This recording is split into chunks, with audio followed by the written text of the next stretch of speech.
پچھلے ایپیسوڈ میں ہم نے دیکھا تھا کہ صرف 6 سال کی عمر میں رسول اللہ صلی اللہ علیہ وسلم اپنی والدہ حضرت آمنہ سے بھی دور ہو گئے۔ اب مدینہ میوزیم کا یہ نیکسٹ ماڈل ہمیں ان کی لائف کے ایک بالکل نئے چیپٹر پر لے کر جاتا ہے۔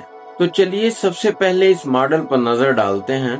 اگر آپ اس ماڈل کو غور سے دیکھیں تو یہاں مکہ شہر دکھایا گیا ہے اور یہاں سے نکلتا ہوا یہ راستہ سیدھا شام کی طرف جا رہا ہے۔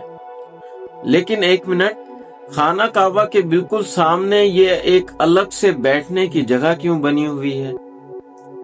یہاں آخر کون بیٹھتا تھا اور میوزیم والوں نے اس ماڈل میں اسے اتنا ہائی لائٹ کیوں کیا ہے؟ اس کا جواب آپ کو ابھی ملے گا۔ ویسے آگے بڑھنے سے پہلے اگر آپ کو یہ سیریز انٹرسٹنگ لگ رہی ہے تو ویڈیو کو جلدی سے لائک کر دیں اور کومنٹس میں اپنی رائے ضرور دیں۔ تو ذرا اس اونٹوں کے قافلے کو دیکھیے۔ یہ قافلہ کس کا ہے اور کہاں جا رہا ہے؟ اور اس سفر میں ایسا کیا ہونے والا تھا جو آگے چل کر ہسٹری کا ایک بہت بڑا واقعہ بن گیا؟ چلیے اس ماڈل کے پیچھے چھپی سٹوری کو سمجھتے ہیں۔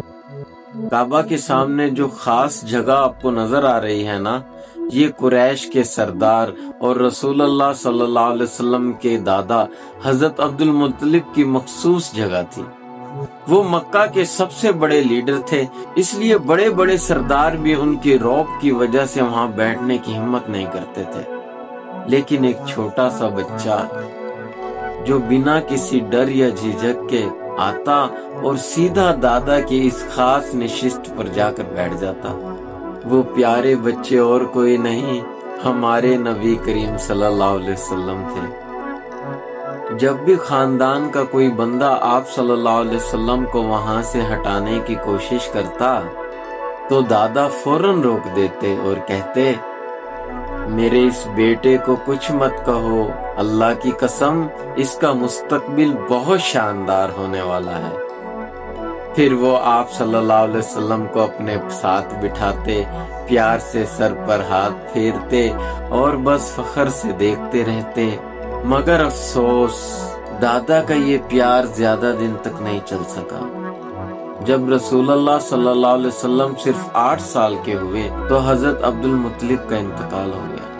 اس کے بعد آپ صلی اللہ علیہ وسلم کی ذمہ داری ان کے چاچا حضرت ابو طالب نے سنبھالی، جنہوں نے آپ صلی اللہ علیہ وسلم کو اپنے بچوں سے بھی بڑھ کر پیار دیا۔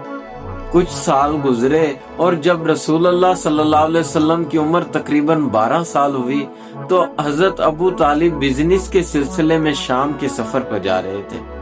اپنے بھتیجے یعنی حضرت محمد صلی اللہ علیہ وسلم سے اتنی محبت تھی کہ انہیں اکیلا نہیں چھوڑنا چاہتے تھے، اس لیے انہیں بھی اپنے ساتھ لے گئے۔ یہ جو قافلہ آپ اس ماڈل میں دیکھ رہے ہیں، اسی سفر کا منظر ہے۔ سفر چلتا رہا یہاں تک کہ یہ لوگ بسرا نامی ایک جگہ پہنچے۔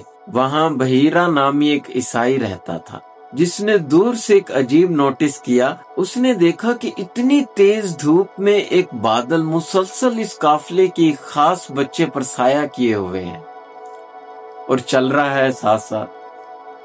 جب قافلہ رکا تو بحیرہ رسول اللہ صلی اللہ علیہ وسلم کے پاس آئے اور دیکھا کہ ان کے کندھے پر مہر نبوت تھی۔ اس نے فوراً پہچان لیا۔ اس نے حضرت ابو طالب سے کہا، اپنے اس بھتیجے کو جلدی سے مکہ واپس لے جائیں۔